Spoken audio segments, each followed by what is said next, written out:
Loli kesal hingga pasang badan bela pacar usai dituding genit ke wanita lain. Hubungan asmara Loli dengan kekasihnya, Fadel memang kerap menjadi perbincangan hangat publik. Terbaru, anak Nikita Mirzani ini membela Fadel Bajideh yang dikabarkan genit ke wanita lain.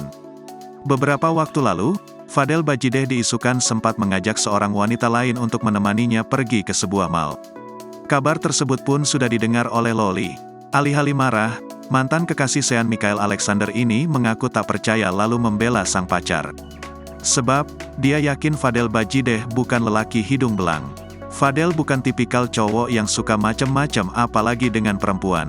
Fadel itu family man, dia selalu menghabiskan waktunya dengan keluarganya di rumah atau video call sama aku, tulisnya. Loli juga menambahkan kekasihnya tersebut akan mendapatkan teguran dari kakaknya jika benar genit ke wanita lain.